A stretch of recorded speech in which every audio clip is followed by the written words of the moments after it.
بسم الله الرحمن الرحيم.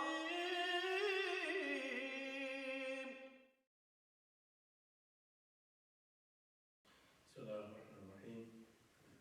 الحمد لله رب العالمين، وأفضل الصلاة وأتم التسليم على نبينا وحبيبنا محمد وعلى آله وصحبه أجمعين.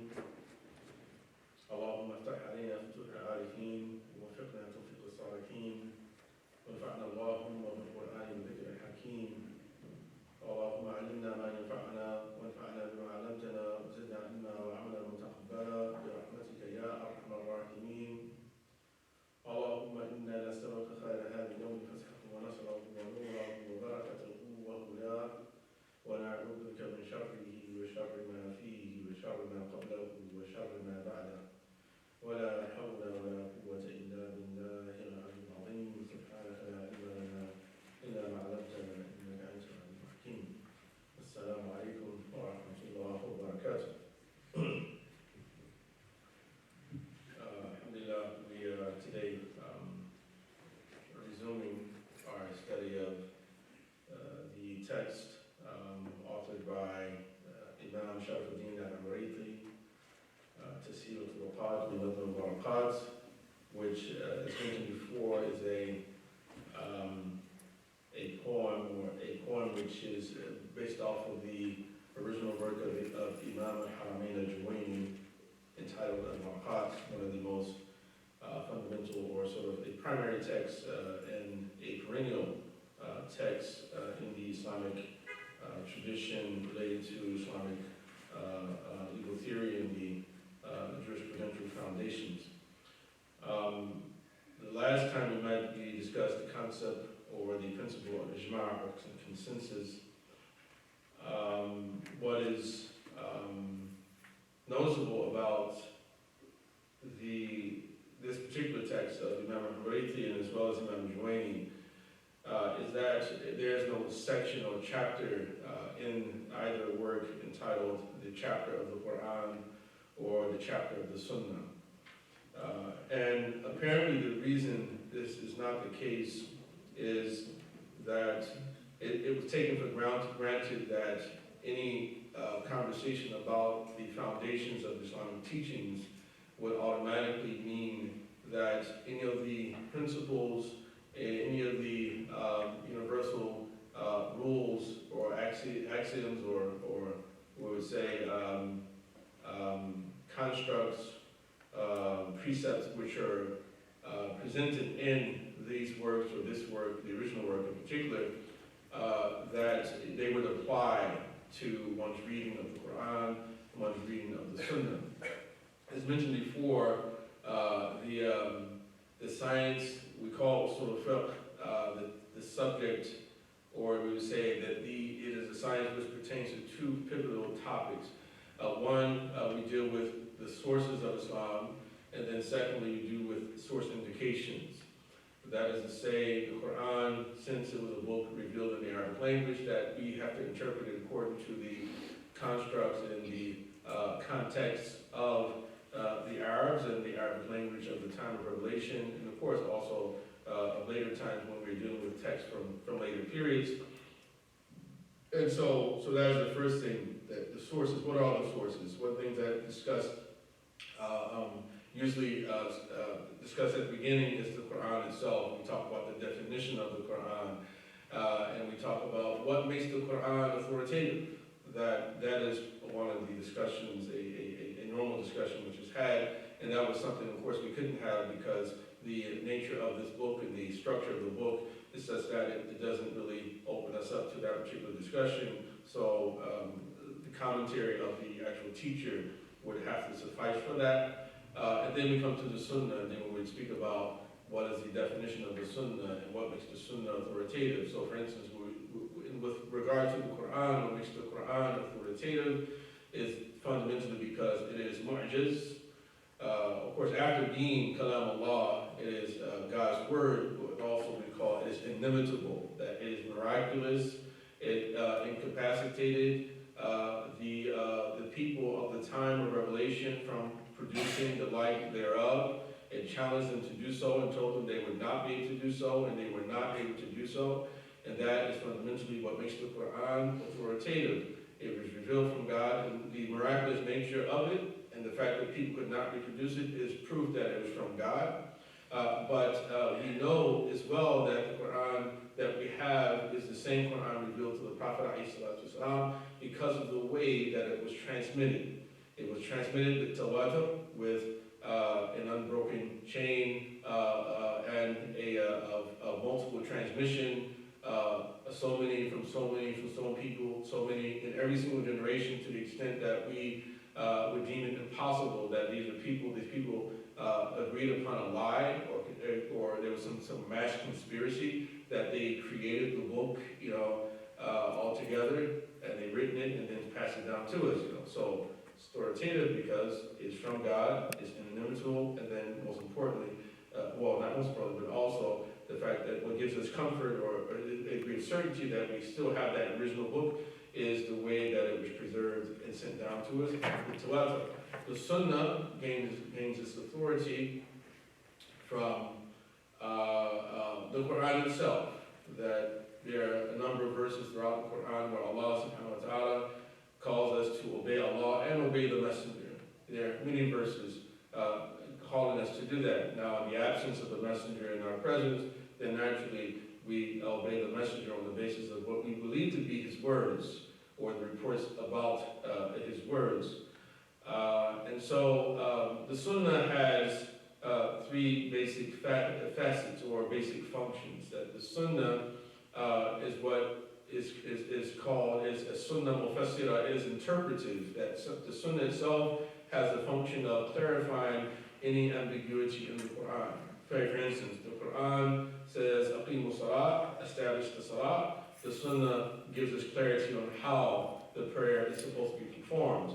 It mentions the Hajj, and also the Sunnah gives us further clarification about that. Zakat, fasting, so many different rulings beyond it. So the Sunnah can have interpretative or an explanatory and a elucidating type of a function, and we call that Sunnah al-Mufassira. Then a second function is what we call a corroborating or reinforcing type of function. And what that means is that Allah subhanahu wa ta'ala will issue a commandment, and then the Prophet ﷺ will do the same. So if Allah said establish the prayer, the Prophet also said the same thing. If Allah says fast Ramadan, the Prophet ﷺ also even ordered to fast the month of Ramadan. So in that case, all it is simply repeating the same thing that Allah had already repeated. And then the third basic function of the Sunnah is what we call a sort of a prescriptive or an original prescriptive function. And what I mean by that is that sometimes we find in the Sunnah certain injunctions that do not originate in the Quran. That is to say that the Sunnah can be is an original source on its own of the Quranic teachings or the Islamic teachings.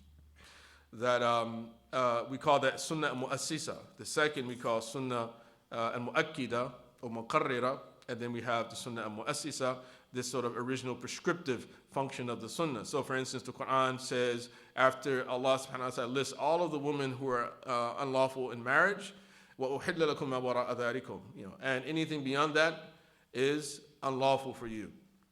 But the Sunnah comes, and we learn from the Sunnah that it is not permissible if a man is married to more than one woman for him to be married to a woman and her aunt. The Quran doesn't say anything about that, and gives the impression that would be permissible to do. But the Sunnah comes and outlaws it. So that's just a common example which is mentioned. So again, there's no chapter called Bab al-Sunnah in Imriti's text, and he doesn't have it because Imam Juwayni himself didn't have a book, a chapter called Bab al-Sunnah as well. But he does have the Bab or chapter he called Al-Af'al. And we dealt with this, we read this, we went through this before, of the actions, the chapter of the actions. And what he means by the actions are the prophetic actions. It's because an usuli or scholar of this particular discipline, one of the most fundamental tasks he has is to establish source of the Islamic teachings. And so we know that the sources of Islamic teachings is Allah and then definitely His Messenger. So Allah and then His Messenger are the sources of the teachings. So he says af'al, he means the prophetic actions. The prophetic actions.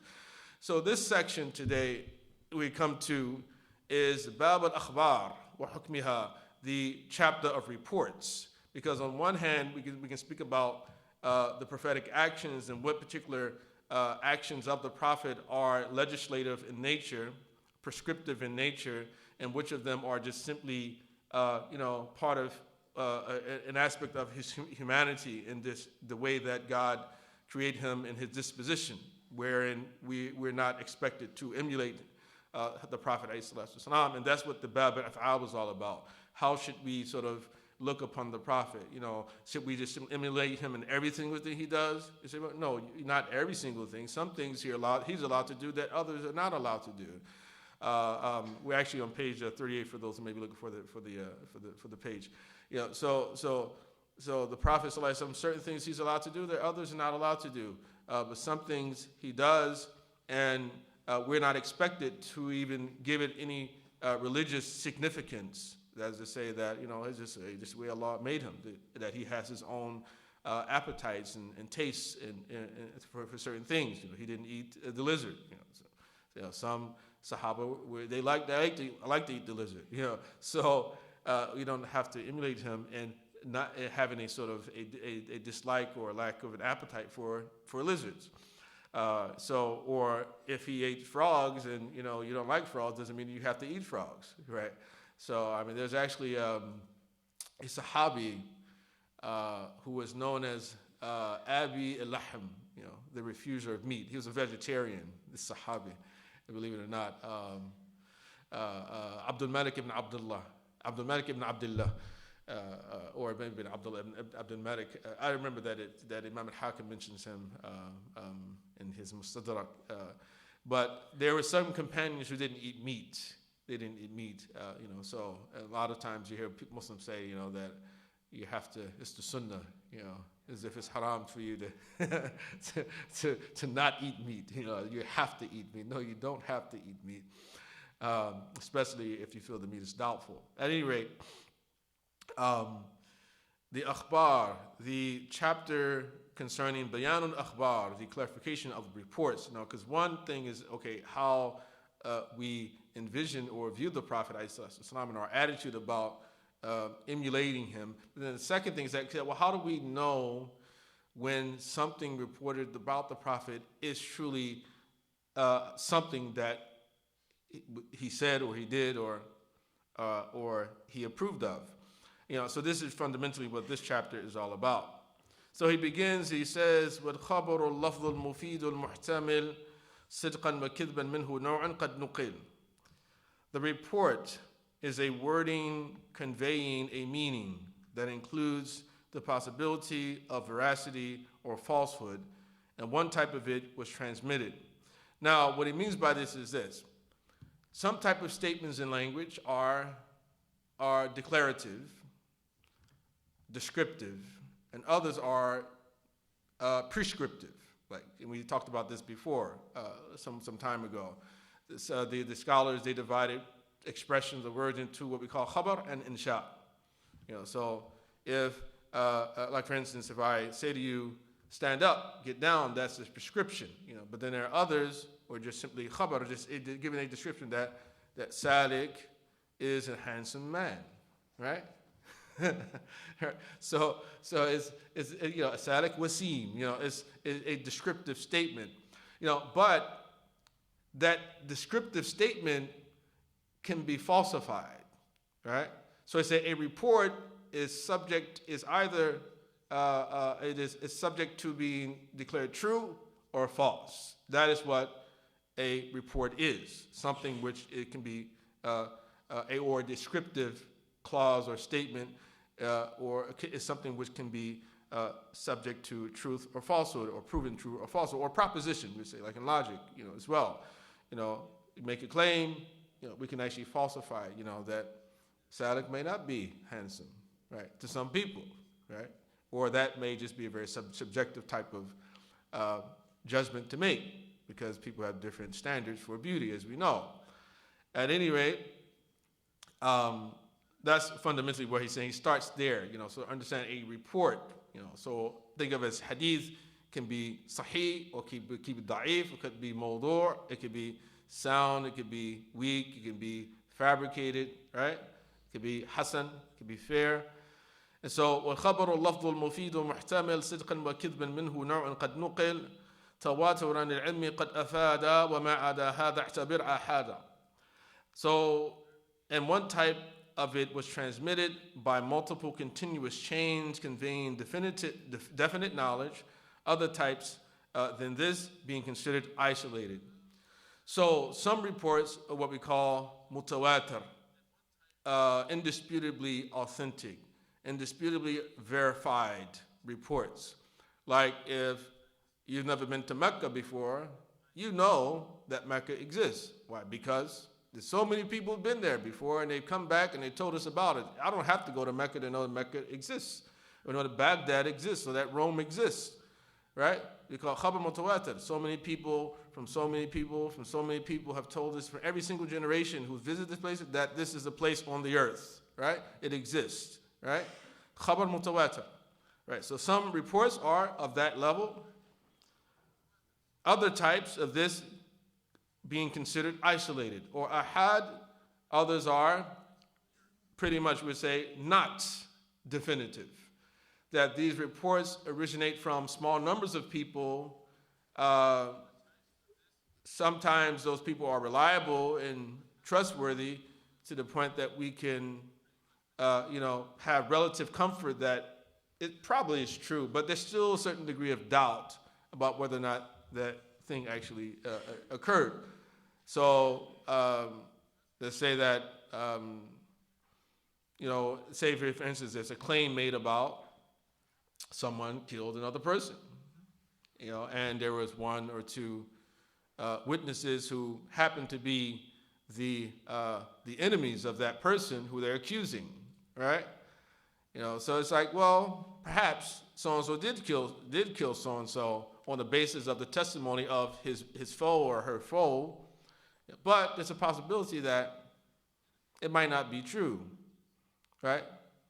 Because like we said, why would they lie? Would they lie because they don't like him, right?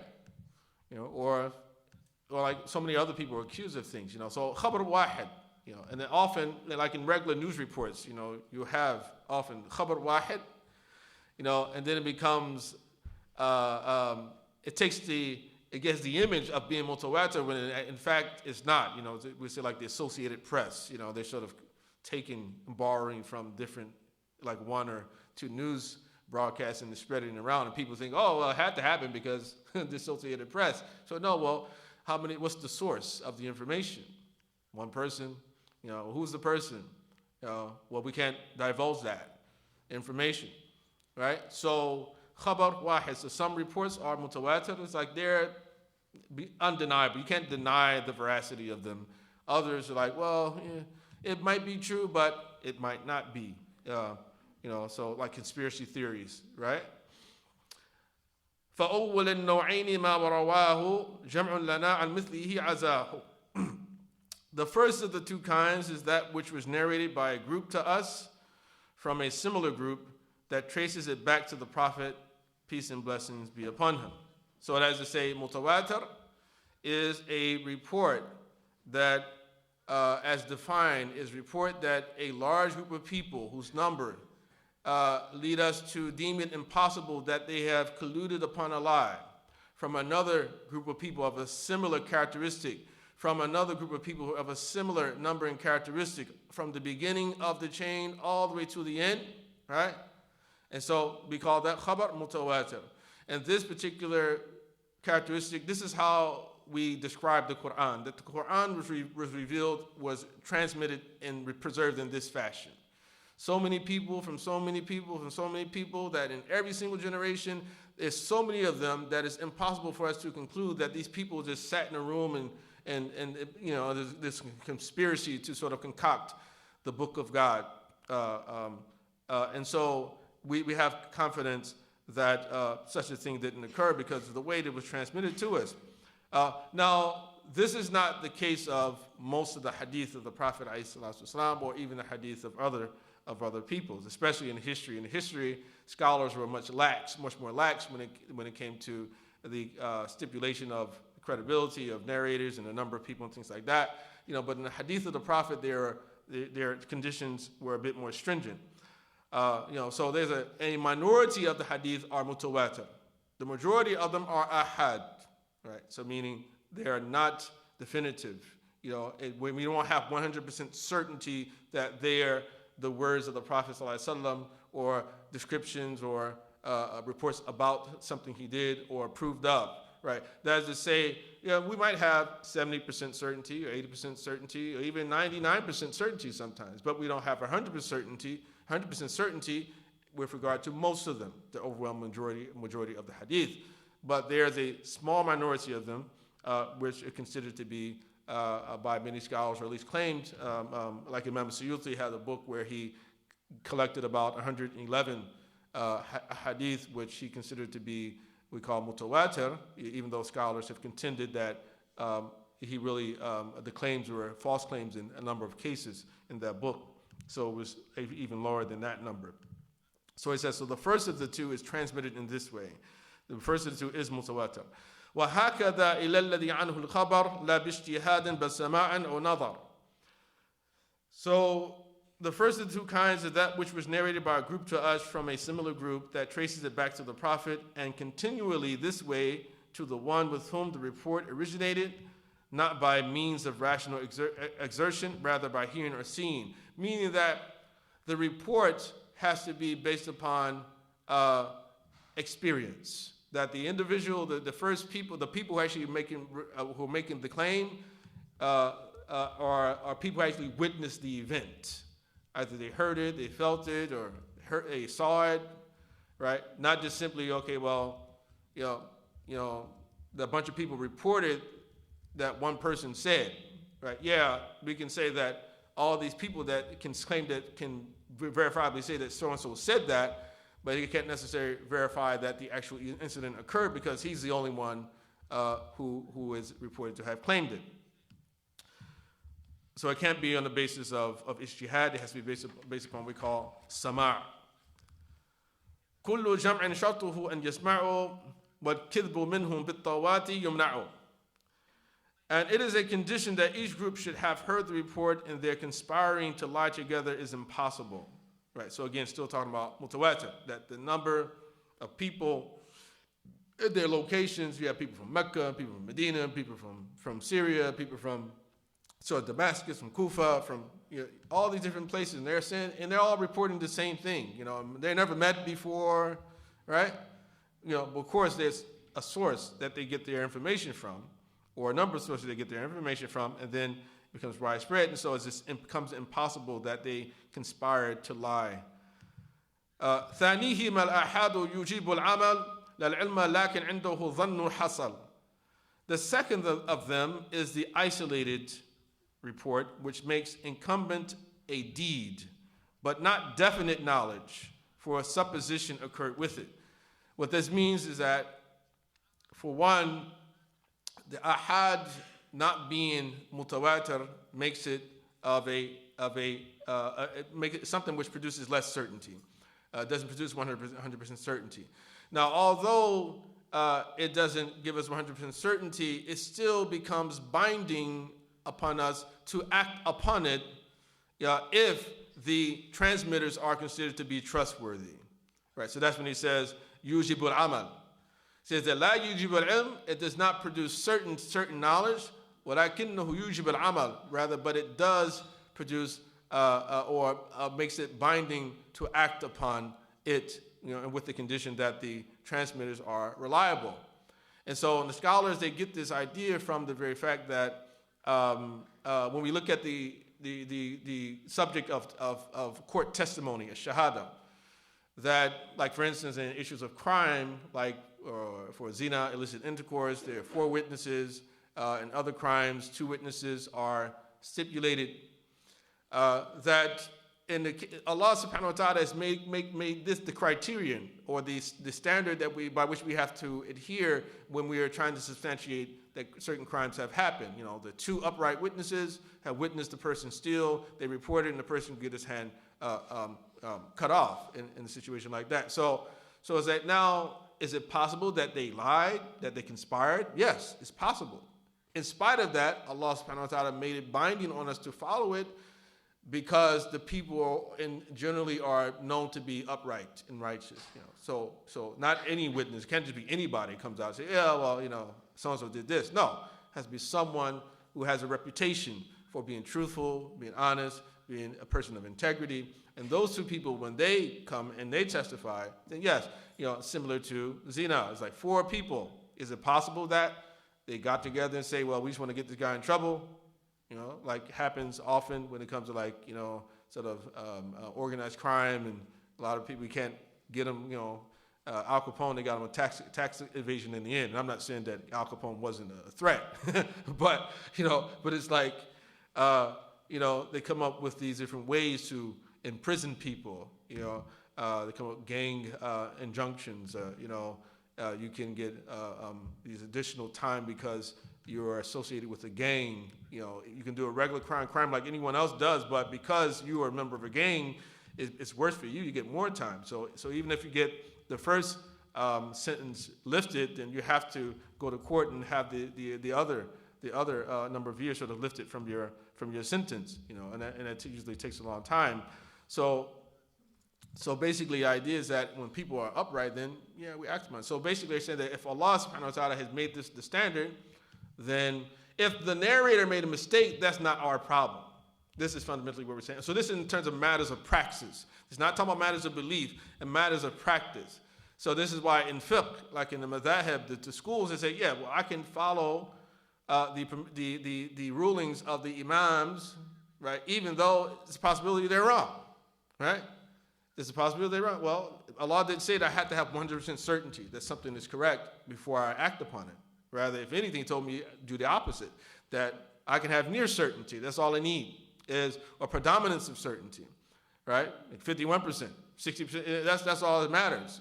And then I can act upon it. I can do the action, right? But when it comes to matters of belief, then that's something different. You know, do I have to believe that?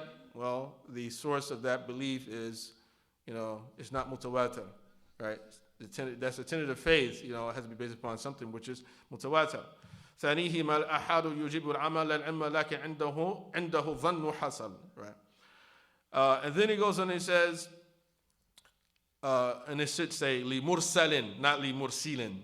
لمرسل ومسند قد قسما وسوف يأتي ذكر كل منهما. It is divided into mursal and musnad, and each one will be mentioned in turn. So the khabar ahadi, the isolated report, the non-contiguous and non-corroborated report or unverified report, it has there are two different types, and this is according to the scholars of usul al-fiqh. This is they divide hadith in this fashion, in khabar ahadi, either mursal or musnad. And again, their concern is with the hadith of the Prophet ﷺ. So hadith mursal is a type of hadith which he will come to define, as opposed to me defining it, you know, for you. But let's read the text first, and then if he leaves out something, then I'll add some definition to it. Then it says, wherever I'm sorry. فَحَيْثُمَا بَعْضُ الرُّوَاتِ يُفْقَدُ فَمُرْسَلٌ وَمَا عَدَاهُ مُسْنَدٌ. Wherever some of the narrators are missing, then it is mursal. Otherwise, it is musnad. So a hadith mursal is a hadith wherein one of the intermediaries is omitted. And amongst the scholars of hadith, a hadith mursal is a hadith that a tabi'i, a successor, meaning the students of the companions, a successor attributes, when he or she attributes something to the Prophet sallallahu alaihi wasallam. Marfu' al-tabi'i, kabiran kana aw saghiran, that it is what a tabi'i attributes to the Prophet sallallahu alaihi wasallam. And so the problem with it is that, well, the tabi'i never met the Prophet. So how can he or she say the Prophet said or did? You know, rather the Sahabi, they had to get the information from a companion. So, but they omit the companion from the chain. But amongst the scholars of usul al-fiqh, for them, mursal, it not only applies to the successors, it applies to the companions themselves too. That mursal is something the companions did. So a companion says that the Prophet said or did something, but he didn't or she didn't hear it directly from the Prophet. Like many of the junior companions, like Aisha radiallahu anha, like Abdullah ibn Abbas, Anas ibn Malik, Abu Huraira, that many of them, Abdullah ibn Umar, that many of them, they didn't hear a lot of hadith from the Prophet, even though they were the ones who reported most of the hadith. If you look at the hadith literature, these are the ones who actually reported more than anyone else of the hadith. But many of the hadith that they report did not come directly from the Prophet sallallahu alaihi wasallam. So that's one of the ways that the scholars differentiate between the scholars of usul al-fiqh. They applied mursal to both the generation of the companions and the generation of the tabi'een. But the scholars of hadith applied the term mursal only to the generation of the successors, the tabi'een. That's one of the difference. And the opposite is we call musnad. So if it's not mursal, then it's musnad. So if mursal is the hadith that has a break in the chain, then musnad is the one which does not have a break in the chain.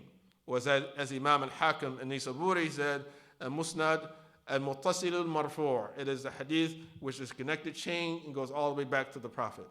Check the chain which is attributed to the Prophet sallallahu alaihi wasallam. And this is what's meant by it here.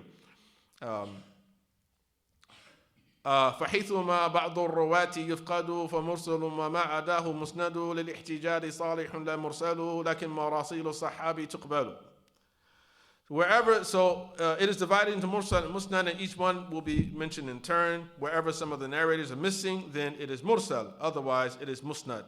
The musnad is fit to serve as a proof, but not the mursal. However, the mursal of the companion is acceptable, right? So even though there's a break in the chain or a companion intermediary omitted between the statement of one companion about the Prophet, ﷺ, then generally the scholars of Sunnah, the Sunni scholars, generally accepted the hadith as being sound, because what they said was that the Sahaba kulluhum udul, all of them are trustworthy, and none of them would intentionally lie on the Prophet ﷺ, in spite of the fact that a number of them were guilty of certain sins during their lives. Like Mughira ibn Shu'bah, that he was reported to have, he found he had lied about something. There was Shu'bah ibn Hajjaj, who was, he was beaten, he was punished for drinking. And you have some scholars actually go as far as saying that the Sahaba are udul only up to the point prior to the assassination of Uthman ibn Affan. Right? There's some scholars who actually said that, but this is not the majority position of the Sunnis, but there's some of them who say, well, no, only up to the time of Uthman, because after the time of Uthman, we have the first civil war, right? So after the civil war is when, a lot of hadith started to fly around, and people were sometimes even making up hadith to champion their causes and against the enemies of their cause. Some supporters of Muawiyah, they are saying things, making hadith up against Ali, and some supporters of Ali making up hadith against Muawiyah.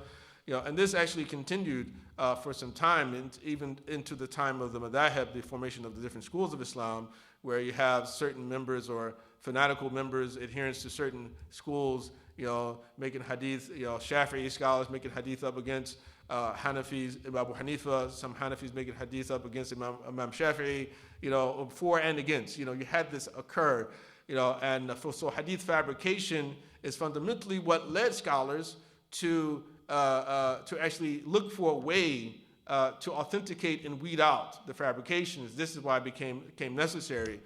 During the time of the Sahaba, it wasn't clear whether or not it was permissible to actually write the hadith of the Prophet down. That wasn't clear. There was khilaf about it, because there's a hadith reported that the Prophet ﷺ said, La taktubu anni, la taktubu anni, do not record from me. Do not record anything from me. وَمَنْ كَتَبَ عَنِّي غَيْرَ الْقُرْآنِ فَلْيَمْحُ. Whoever records something from me, then let him erase it. In spite of that, there were a number of the companions were found to have some very private copies of hadith, in their midst. And so almost an entire century went by before scholars were able to overcome the confusion about the permissibility or the lack of permissibility of writing down the hadith. And so during the reign of the Umayyad Caliph Umar ibn Abdulaziz, a campaign started. They felt that they can contextualize it by saying that the reason that the Prophet forbade us from writing down the hadith was to ensure that the Quran was not confused with the words of the Prophet ﷺ. But now we have the Quran preserved. We don't have to worry about that anymore. And so a campaign had started. And so once they started to collect these hadiths, naturally a lot of those fabrications made their way into the corpus of the hadith collection, and then scholars had to find a way to sort of weed out those fabrications. And so this is where we have the science of hadith developing, and scholars writing and trying to collect hadith which they only considered to be sahih, like Imam Bukhari, Imam Muslim, among others. So the marasil of the Sahaba generally were accepted, or say today, Sunnis there's no disagreement among Sunnis today, that any hadith where it comes from a Sahabi is considered to be acceptable. Now, of course, the Shia have a different position on that, as we know.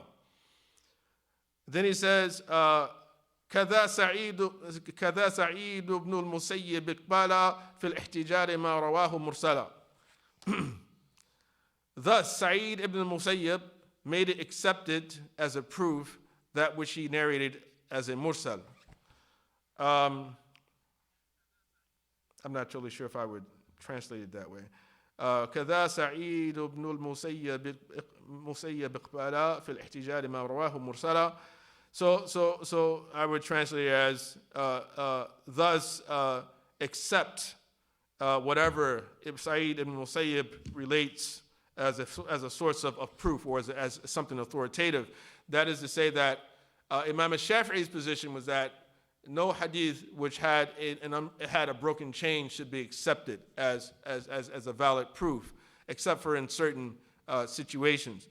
And so Sa'id ibn Musayyib, who was considered to be the most knowledgeable of the tabi'een during his time, and also was the son-in-law of Abu Huraira. Sa'id ibn Musayyib was known for relating a number of hadith and attributing them to the Prophet ﷺ without mentioning the companion intermediary.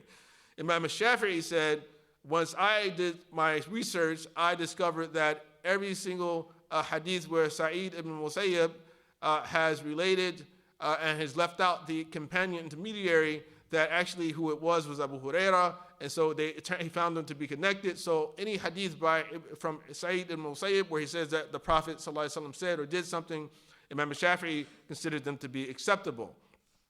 On the other hand, the other Imams, they weren't as strict. Imam Abu Hanifa, Imam Malik, Imam Shafi'i, Imam Ahmad ibn Hanbal were not as strict when it came to this issue, that they fundamentally look at the reliability of the narrators, and then they would, even if they left out an intermediary, they would say, well, a trustworthy person would only leave out someone that he trusts.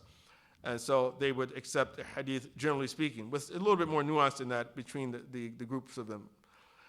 And so then he says, وَأَلْحَقُوا بِالْمُسْنَدِ الْمُعَنَّعَنَ فِي حُكْمِهِ الَّذِي لَهُ تَبَيَّنَ. And joined with the musnad is the mu'an'an in the status which has been clarified for it. That is to say that there are a number of hadith, and we know to be somewhat of the norm. عن النبي صلى الله عليه وسلم عن أبي الزناد عن أعرج ورواء إمام مالك عن أبي الزناد عن أعرج عن أبي هريرة رضي الله عنه قال مولانا رسول الله صلى الله عليه وسلم. Right, so an. So this word an in the Arabic language, typically meaning on behalf of or on the authority of, as we often translate it. So a hadith related in that fashion in the Isnaad, we call it Isnaad mu'an'an or hadith mu'an'an. And so some scholars raise issue with it because it is a way of obscuring the way that the report was transmitted. Did you actually hear the person say this, or did someone else give this to you? So it said from so and so, from the Prophet. It's like, well, did he hear the Prophet say it, or did he hear someone else say that the Prophet said it? So many of the scholars made an issue of that, but after a lot of research, the early community decided that it was okay, and this took the same ruling of as if a hadith was connected in a chain, generally speaking. And then he goes on, he says, وَقَالَ مَنْ عَلَيْهِ شَيْخُهُ قَرَى حَدَّثَنِي كَذَا حَدَّثَنِي كَمَا تَقُولُ أَخْبَرًا. And he who his sheikh read to him a report says, حَدَّثَنَا, or حَدَّثَني. He narrated to me, like saying he informed me. So when we look at the ways that the hadith was preserved, that the scholars they tried to develop a sort of standard way of ensuring authenticity of reports. Now, during the time of the Sahaba, after the death of the Prophet ﷺ, the first task that they had of trying to preserve the teachings of Islam related to the preservation of the Quran itself. And so we see that and after the Battle of Yamama, where 70 of the Qurra were killed, that Abu Bakr as-Siddiq was encouraged by Umar ibn Khattab radiallahu anhuma to gather the pages of the Quran into one single collection, out of fear that the knowledge of the Quran would be lost. So in the midst of battle, so it's like, this is something that they had a concern for. And now that particular collection of pages was passed from Abu Bakr and wheeled over to Umar ibn Khattab. And then upon the death of Umar ibn Khattab, he willed it to his daughter Hafsa. And then during the reign of Uthman ibn Affan, when another fitna had begun with regard to people's differing dialects, causing confusion amongst the masses, and people started to declare one another to be kuffar, that Uthman ibn Affan standardized the text itself of the Quran and made copies of them. And he borrowed the original copy of Hafsa and gave it back to her afterwards after he made copies. But even when we go back to Abu Bakr as-Siddiq, the way that they tried to determine the credibility of the person who was bringing forth pages of the Quran that he or she had written in the presence of the Prophet ﷺ, they stipulated that you had to bring with you two witnesses who actually testified that you wrote this down in the presence of the Prophet ﷺ. So like Zayd ibn Thabit, that was his condition. He was the one in charge of this campaign. So no person's claim of surah was accepted unless they had these two witnesses. And to the extent that one verse, the verse related to, considered to be the verse of stoning verse, wasn't accepted from Umar ibn Khattab because he was the only one who had it, so it wasn't placed into the Quran according to one report. So it was very strict. So that was their way. The idea of testimony, the uprightness of people, and then also we call wasiyah. One way of transmitting knowledge was through wasiyah, through willing it to another person, as we see in the case of Hafsa. But once it came to the issue of the collection of the hadith, things had changed a bit. So because when we're trying to sift through the fabricated hadith, the scholars started to demand chain of narration, Isnaad. They started to demand chain of narration. But then people got crafty. Some of the narrators, they started to fabricate asanid as well, chains of narration, and the scholars developed a way to work through that. And so no person's hadith was accepted without an isnad. Everyone had to mention isnad in order for the hadith to be accepted. But at the same time, the scholars stipulated while relating the hadith and the isnad is they have to convey along with that the way that you actually acquired information about the hadith from the individual. So this is what he's talking about here. So one of the ways that you obtain the knowledge was what we call, and actually there are 8 ways of transmitting the hadith. The most prominent and the strongest of them is what's called as-sama', when you actually hear it word of mouth. When the sheikh actually related the hadith to the person. I mean, saying sheikh just simply means a transmitter in this case, not necessarily like a big scholar, but it was the person heard it word of mouth as the sheikh conveyed it either from his book or from memory to the individual. The individual wrote it down or memorized it. And so when that person, that narrator, related that hadith, from his or her sheikh, they would say, that haddathani, right? That or sami'tu min sheikh kada fulani. I heard from Sheikh so-and-so that he said that this tabi'i said this, that this sahabi said this. So it had to be clarified as well. So these type of expressions. So that's called sama' min lafz al-shaykh. And the second most prominent way was called qira'atu ala shaykh, reading to the shaykh. So for instance, the shaykh may have a book and have all of his hadith written in the book, and the student would read the book back to the shaykh, right? And then the shaykh would give him permission either to relate what was in the book or relate to other people what he memorized, or would hand the book over to him. That's another thing as well, along with the license to actually relate it. So this is the way they were trying to preserve orthodoxy during this early period. So when he says, وَقَالَ مَنْ عَلَيْهِ شَيْخُهُ قَرَى حَدَّثَنِي كَمَا تَقُولُ أَخْبَرًا. So and he who shaykh read to him a report says, he narrated to me, like saying he informed me. That's to say, that if you read it to the shaykh or someone else read it to the shaykh in your presence, then it's okay to say haddathani or akhbarani, right? That those type of expressions, so that we can get some sense of context from here to understand exactly why this is even here in this part of the text. And then he says, وَلَمْ يَقُلْ فِي عَقْسِهِ حَدَّثَنِي لَكِنْ يَقُولُ رَاوِيًا أَخْبَارَنِي. And he does not say in the opposite cases, he narrated to me. Rather, he says, a transmitter informed me. And so I'm sorry. So samar, the first one, the shaykh relates to you, then it's okay to say haddathani, right, or akhbarani. But if you really read to the shaykh, then you can only say akhbarani. He informed me. So that's what was correct. And the first one applies to when you're being read to by the shaykh. The second one is when you read to the shaykh or someone else reads in your presence. وَحَيْثُ لَمْ يَقْرَأْ وَقَدْ أَجَازَ يَقُولُ قَدْ أَخْبَرَنِي إِجَازَةً. And wherever he did not read to the shaykh, but the shaykh authorized him to transmit, he says, he informed me with an authorization. So as to say that one could say, أَخْبَرَنِي إِجَازَةً. So in this case, shaykh just simply says, whatever you heard me say before, I give you permission, license to relate it to other people, right? Right. In that case, you don't say haddathani or haddathana. You say akhbarani. It's okay only that, or ijaazah with ijaazah as well. Akhbarani ijaazah. So these are different expressions. So there are 8 basic ways the hadith were transmitted and historically. So one, as I mentioned, was called sama'. Is when you actually hear it directly from the shaykh.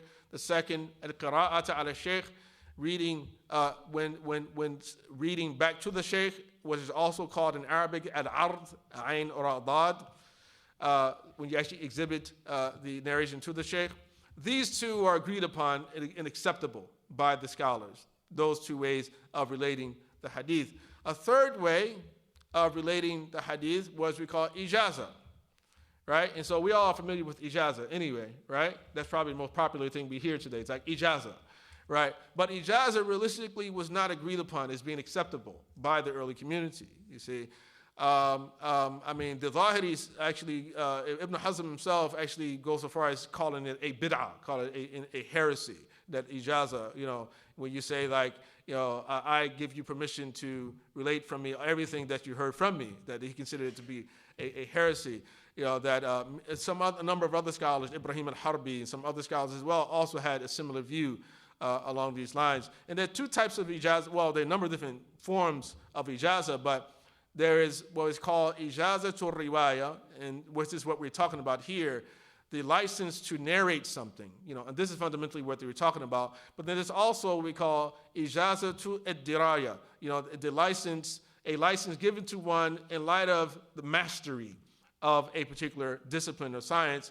And ijazah to diraya typically is something given to like people who master recitation of the Quran, memorization of qira'at, or becomes a hadith scholar, things like that. They've studied all the necessary books, and in some certain parts of the world you might have it even for people who studied fiqh for a number of years, 12 or more, 15, 16 years, and they may graduate, like for instance in Morocco they have al-Qarawiyyin, when the students, after studying 12 years, even though they studied their entire lives and before they come into the actual college, now it's actually 16, but it used to be 12 when I was studying there. that once they finish, they're given the title faqih, jurist, So they're given that title. So it's like a ijaazah of diraya, realistically, because they studied for so many years. But most ijazat today, when you hear people speaking about ijaazah, they're talking about ijaazah in a book. That you read a book with the sheikh, he went through it, and then he said, okay, you can go ahead and you can teach it to somebody else. And that can, or may, in most cases, that doesn't necessarily mean that people have mastery of a science. It just simply means you read a book. You finished the book with him, and he gave you ijazah, go ahead and teach it to someone else. So it's more of riwayah. And then you have sometimes ijazah tabarruk, where a type of license given to you just as a sign of, it's like out of, it's a devotional sort of, it's a honorary type of, honorary ijazah that you get. Some people say, yeah, can you give me ijazah in this book? I teach, yeah, you have it, even though you didn't study with anyone. So we have to somewhat demystify the issues, but understand that this was important, especially during the early period of Islam, as a way to try to preserve orthodoxy and authenticity of those things related or attributed to the Prophet ﷺ. And so ijazah was the third of the most common ways of actually transmitting the hadith. And then that was followed by what's called a munawara, where the scholar actually hands over his written copies of hadith to another person. Sometimes it may be done with ijazah and also sometimes without ijazah, right? But I'm saying each one of them down becomes weaker. So sama, qira'at al-shaykh, al-ijazah wa munawara, and then you have what's called a mukataba, like when a person sends a message to a sheikh in a different city, for instance, and for some reason doesn't want to travel there or can't travel there, and asks him, could you send to me authorize me to relate certain hadith that you have? And so he writes him a number of hadith, and the person takes it away. Then there's also what's called i'lam, sort of just simply a notification. If you come to the sheikh and you find a book and it's related that sheikh so-and-so related these hadith, and you go to him and say, hey, are these hadith from you? And he says, yes, I related those hadith. And so that was also some way that people transmitted the information. Al-wasiyah, as mentioned before, sometimes you will books or hadith to certain people, but sometimes it would be like, I'll will it to the children of so-and-so, the progeny of so-and-so into the future. And, so it was very weak, especially if it was in that form. And then finally, what we call al-wijada, or simply it comes from wajada, which means to find something. You find the book, you find a book with a number of hadith in it, and it has in it supposedly the handwriting of the sheikh, or it's attributed to the sheikh, and then the sheikh decides. You try to see if you can verify the authenticity of it, and then but then scholars differ about this. Most of what exists today is like wijada, and the Malikis, most of the Malikis historically were against it. The Shafi'is were all for it, and Imam Nawawi goes so far as saying that it's the opinion that it only makes sense. It's the most reasonable of all opinions that we should accept that wijada should be a standard. So you find people who do sort of critical editions of books. This is extremely important work in this time, in this age. But what needs to be understood about all the different ways of transmitting hadith, even though when we speak about them today in terms of transmitting the Islamic teachings, that these forms of transmission, they develop in the context of the preservation of the prophetic tradition. Although now some people attempt to apply them to other areas, because after a certain point, once the scholars stop recording the hadith, then what happened then they continued to maintain the asanid, but the asanid went back to the particular books themselves. You have it Isnaad back to a book taught by certain scholars until later times. But that may not be as reasonable of a thing to demand today, and I seriously doubt that most people actually can sort of maintain that. So, but just to understand, it was part of that early project. And we definitely shouldn't place as much focus on the way that one acquires the knowledge, in the sense that, that if I didn't, we're talking about the formality more than anything else. If you get the knowledge, from qualified teachers, even if sometimes the teacher can't tell you, it's not going all the way back to this person, because the Isnaad itself doesn't mean mastery. It doesn't mean that you're 100% correct. It doesn't even mean that the person who ends at the Isnaad has the soundest understanding of Islam. But it was just simply a way of trying to preserve the tradition and preserve orthodoxy. So with that, we'll conclude for right now. And so if there are any questions or comments, and I'm open to them, inshallah. Yes. What's essentially like the difference between like an ijaazah and riwayah or like Sunnah? Mm-hmm. Because in Sunnah, like you are reading or listening to the teacher. Right. Or qiraah. Yeah, well, the difference between sama' and ijaza is that sama' is stronger.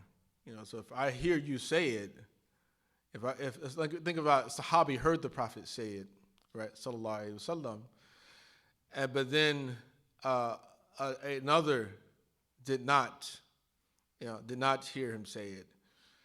I conveyed the information to a second person, and of course it could be that the first person, the original listener, heard it incorrectly, but it could be the opposite as well, that he heard it correctly, and then the second listener may have preserved it in the same way, or may have forgotten that knowledge. So, like ijaza itself was,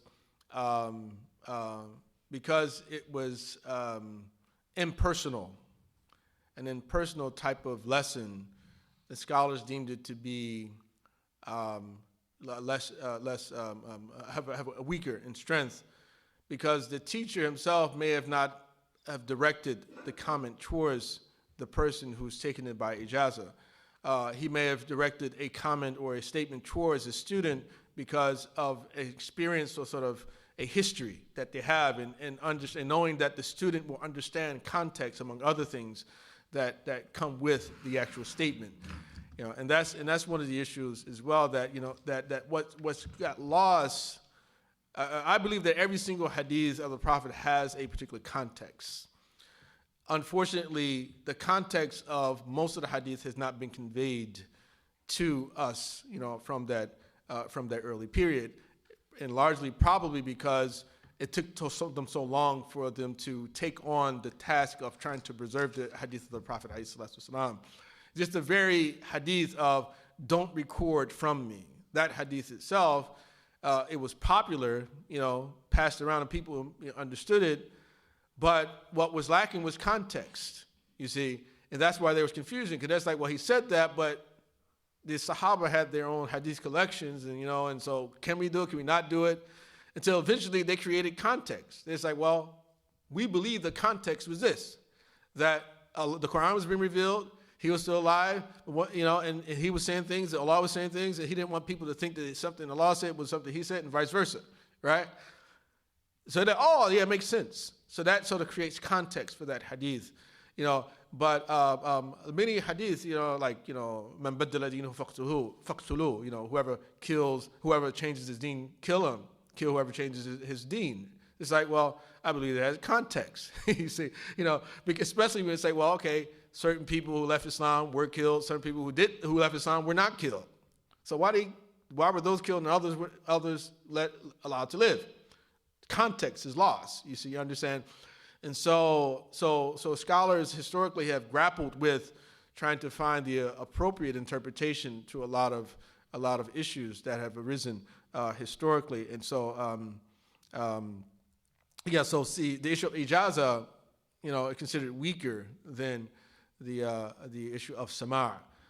And so ijaza has been was at, of course, for a certain time, it was definitely a much disputed type of way of transmitting the hadith, whereas later on became very popular. Yeah. Mm-hmm. Yes, sir. So, you talked about one of the main conditions for sound or authentic hadith is the number of changing narrations. And what is the number of changes in narrations that are necessary for, say, a qudsi hadith, for The condition for the number of narrations for Hadith qudsi.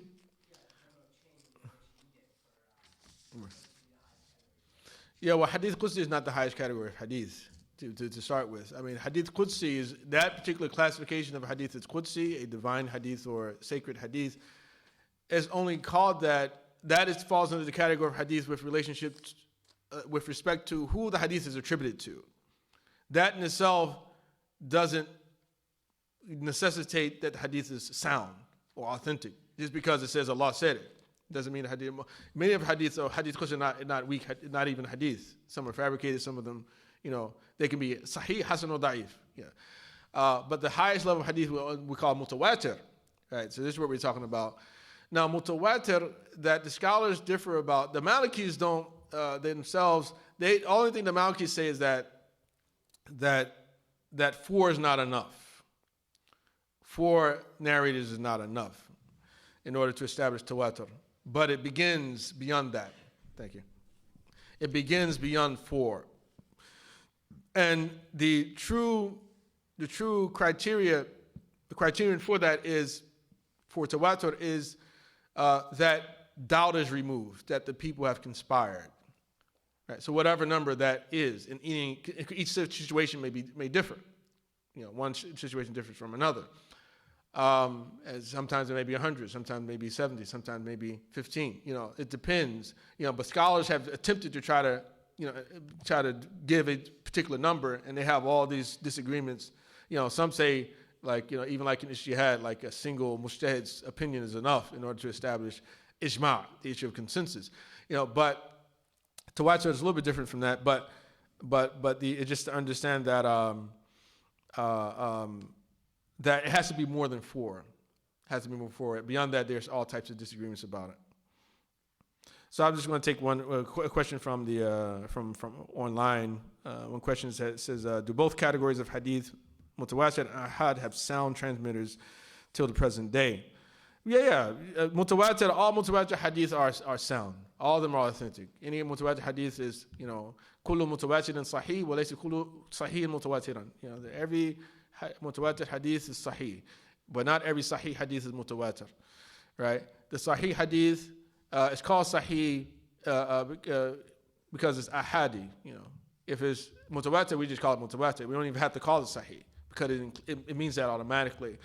But the ahad hadith, the sahih ahadi, there are many of them who have sound narrators, but many of them don't have sound narrators. Like the example I just mentioned, Hadith qudsi, some of them are sahih, some of them are not, right?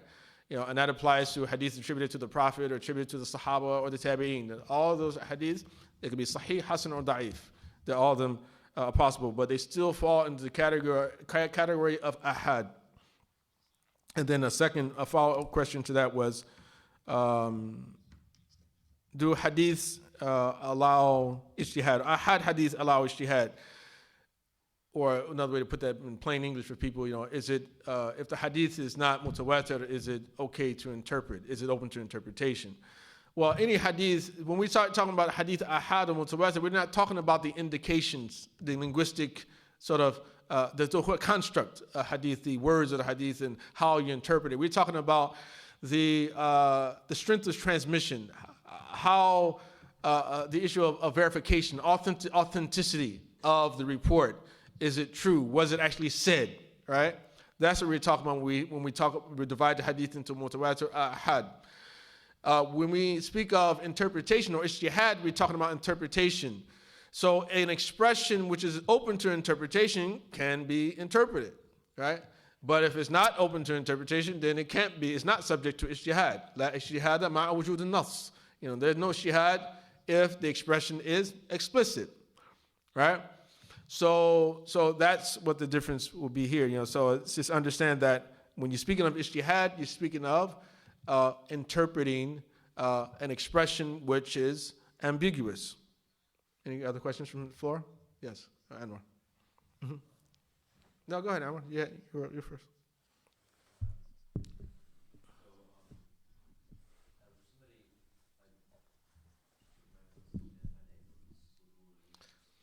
Yeah. Mm-hmm. Right. Yeah, well, the famous statement of al-ilmu fi sudur wa laysa fi sutur. I mean, this is amongst sort of popular statements amongst scholars that knowledge is what is contained in one's heart, in one's breast, is not what is found in the pages of books. I mean, that was a way of saying that that autodidactism is not encouraged. You know, it's like, for instance, there's another statement that says that knowledge is taken from the statements or from the mouths of men. And another one, لا تأخذوا القرآن عن مصحفيين. You know, don't take the Quran from the mushafi, the one who learned it directly from the mushaf. ولا العلم عن الصحفي. And don't take knowledge from the person who takes them from the pages of books. You know, so this was something in our tradition that, you know, your foundational learning, your foundation, your creed, your praxis, those things have to be learned by a teacher. You know, they call the Sheikh Ta'lim, you know, that has for a scholar of the exponential sciences, you know, you're at least at the very initial start of your learning, that you need to get those understandings, those things from an expert. But of course, once you have your foundation, then of course, you know, we read what we can, and you don't necessarily have to, you know, only say what you learn from a teacher. Some people, you know, unfortunately think that you know, that you can only say what your teacher said. Rather, you know, Allah didn't create us as sort of, you know, robots, and you know, and as well, you know, the true exemplar is the Prophet ﷺ, you know, in that sense, you know. But of course, you know, out of humility, some people out of humility, they don't speak very much. But we shouldn't understand that we don't have the permission to think on our own as well, and to learn from additional information that we take. And so when you see this, you know, that was the understanding definitely from the time of Sahaba, that you know, that you know, that the Umar ibn Khattab, his fear was that knowledge would be lost by the death of the scholars, right? You know, so inna Allah la yantazir ilma intiza'an walakin yantazi'uhu biqadb al-ulama, that Allah doesn't take knowledge away by literally snatching it away, rather he takes it away by seizing the lives of the scholars, seizing the souls of the scholars, right? So that's what the hadith in the Sahih, the Sahihain, it says, you know. So the living people, the true exemplars and the true heirs of the Prophet ﷺ are the living teachers. And so just learning things from the book, you know, so the book can't tell you misunderstood me, right? The book can't tell you that, you know. But a person who knows the discipline can tell you, okay, no, well, you didn't read that the right way. You know, you misunderstood it. You know, look at this, you know, look at that. You know, you didn't get it. So, so that's really what those statements are all about. You see, and so if a person, you know, just they're trying to teach you Quran, but they just sat down and taught themselves, you know, and they really don't know if they're reading it correctly. Like you can listen to a tape or a CD. Well, I didn't do tapes anymore, right? CD or a digital download of a Quranic recitation. And you can do that all the time, and you recite along with the reciter. And you say, yeah, oh, man, that sounds just like him. But until you sit in front of a teacher and you discover, I say, well, no, you don't. You think you sound just like him. You got it wrong. Yeah. So, so the tape can't tell you, you know, mispronounce how, your ghain is messed up. You know, that's a kasra na dhamma. Right, you know, so you need someone there for that. So is that it's not there? You know, it doesn't make you an expert, but could it perhaps prevent some of the misunderstandings that may have, if you were just correctly provided? Well, the Isnaad, again, the Isnaad for the early period was about the Hadith and preserving the prophetic tradition. Having an Isnaad does not guarantee that you understood what you learned. There's no way, you know, because this was about memorization more than anything else. You know, the Isnaad was to ensure that I am not, you know, saying something that the Prophet ﷺ most likely never said. You see, so that's why Abdullah ibn Mubarak, the scholar from the Tabi'een, he said, "Isnadu min ad-din." That the Isnaad is part of the religion. Had it not been for the Isnaad, that anyone would say whatever he or she wanted to say. They would say whatever. They just make up anything. But we stipulate the isnaad so we ensure that people don't make up stuff about the Prophet sallallahu alaihi wasallam. You see, so that's fundamentally what the isnaad is all about.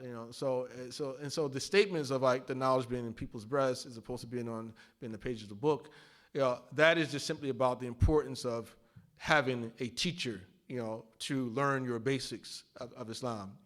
Learn your fiqh, learn your aqidah. Even some of it include like suluk, as well, sort of like, virtual ethics, that some would include that as well. But then of course there are scholars who say that for suluk, the sheikh tarbiyah, just the recommendation, sort of the sheikh of the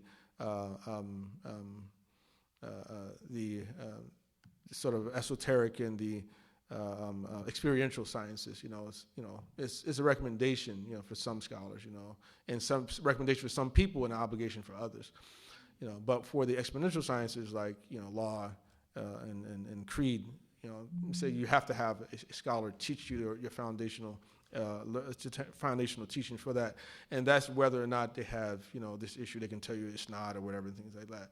The isnaad, again, it started with the hadith, and then it became important for preservation of the hadith books, right? The books that the scholars collected the hadith in, so that was transmitted beyond that, but a lot of that's lost today, unfortunately, and Muslims definitely should try to revive this, more and more, because with the internet and Google and all this type of things, it's easier to change things now, and people just don't know. You can publish a book and nobody really knows whether or not, what are the original manuscripts? You have to do a critical edition. Is this basic? This is what was contained in the original manuscript. We just assume we have the book. Oh yeah, even if it's in Arabic, you see. So.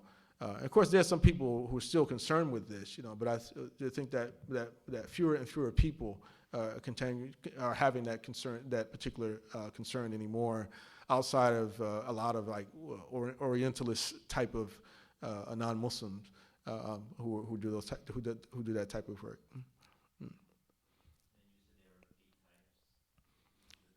Yeah, there was 8 ways that the hadith were transmitted, so it was sama, direct transmission. There was reading back to the sheikh. There was ijaazah, license. Then munawara, when you're handing over the one's books or to the person. The mukataba, writing hadith to the other person. I'lam, just simply informing the person that certain hadith I did report. Wasiyah, you do it by will. The scholar wills his collections to an individual or a family or the progeny of someone. And then lastly he called it wijada. The person finds books, or manuscripts and attempts to authenticate them. And that itself is the work, probably the major work of this time. It's important. Huh? Inform, basically, just like, a person comes and say, hey, did you relate these hadiths? These originate from you. And he said, yeah. So he informs the person who's asking that, yeah, those are my hadith. Yes, that's my book. Right. Yeah, so all 8 of these were common in the early Islamic history. Some of them considered to be stronger than others. The first 2 agreed upon were accepted, but the others were disputed. All the other 6 were disputed, and it included ijaazah was disputed. All right, so maybe, okay, well, 11:20. You had a question, Salik? You already asked? Yeah, I missed the third category of the Sunnah Oh, earlier. Sunnah muasisa. Yeah. The Sunnah muasisa is just, when the Sunnah legislates something that the Quran does not. Something the Quran is silent about, the Sunnah introduces it as a new teaching. And I gave the example of how the Quran doesn't forbid a man from being married to a woman and her aunt, but the Sunnah does forbid it. Right. The Quran is silent on it. The Quran says, we list the number. You can't marry this woman. Then it says, and anything beyond that is lawful. Right. But then the Sunnah comes and say, well, yep, huh? Yes. Right. You can legislate or forbid. Yes. All right. Okay. All right. Inshallah, appreciate it. And until next week, وصلى الله على سيدنا محمد وآله وصحبه وسلم وسبحانك اللهم وبحمدك أشهد أن لا إله إلا أنت أستغفرك وأتوب إليك والعصر إن الإنسان لفي خسر إلا الذين آمنوا وعملوا الصالحات وتواصوا بالحق وتواصوا بالصبر وسبحان ربك رب العزة عما يصفون والسلام على المرسلين